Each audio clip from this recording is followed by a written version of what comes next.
There is an 80-meter glass tunnel running underneath 4 million liters of seawater, and sand tiger sharks pass directly over your head while you stand in it. That's what you're paying for at the Barcelona Aquarium? The question is whether the rest of it justifies the ticket, because half the reviews call this place magical and half call it a tourist trap. It's down on the old harbor in Port Vell, 10 minutes from the bottom of Las Ramblas.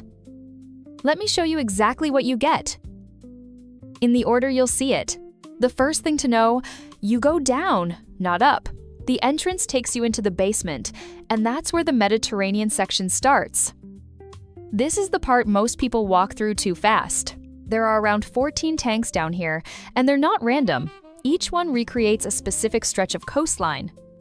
The Ebro Delta, the Meads Islands, rocky caves, sandy shallows, red coral, posidonia meadows. If you've swum anywhere along the Costa Brava, you have already been in the water with a lot of these animals without knowing what they were. The trick down here is to stop. Most people walk this stretch in 4 minutes because nothing in it is dramatic. But these tanks are built to be watched, not scanned. Stand in front of one for 30 seconds, and things start appearing out of the rock that you didn't see at all when you walked up. This whole section holds part of a collection of around 11,000 animals from roughly 450 species. The aquarium calls itself the most important Mediterranean-themed aquarium in the world, and that claim is actually fair.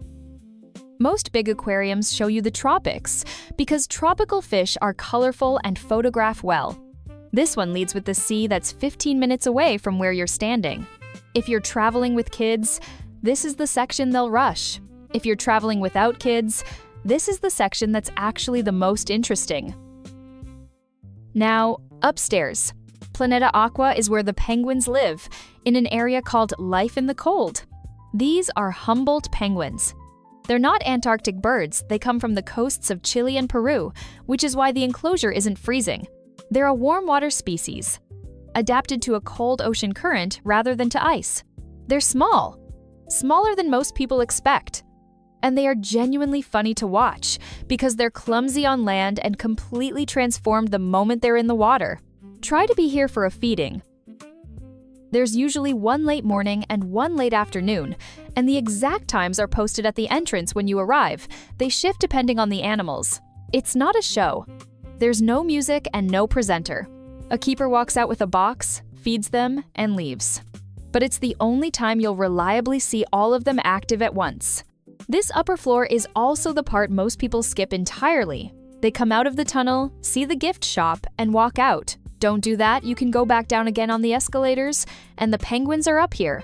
And then there's the reason most people bought the ticket. The Oceanarium, 36 meters across, 5 meters deep, around 4 million liters of seawater, and running straight through the middle of it. An 80-meter transparent tunnel. You don't walk it. There's a moving walkway, and it goes slowly, which is the right decision. It means you're not fighting the crowd behind you, and you can just look up. 2 shark species live in here: sand tiger sharks, which are the ones with the crooked teeth showing even when their mouths are closed, and sandbar sharks. They can reach around 3 meters. They pass directly overhead. There are also rays, moray eels, giltheads, and ocean sunfish. The sunfish are the strange, flat gray ones that look like a fish that's been cut in half and kept swimming anyway. 2 practical things about the tunnel. First, don't use flash. It won't help, and the tunnel is lit well enough that a phone camera handles it fine. Second, crowding makes or breaks this. The tunnel is best either right at opening or after 5 in the afternoon. In the middle of the day, in summer, you'll be shoulder to shoulder on the walkway and looking at the back of someone's head instead of at a shark. If you can only time one thing about your visit, time this. So is it worth it? Here's my honest take, and I've been to a lot of aquariums, including the big ones in Japan.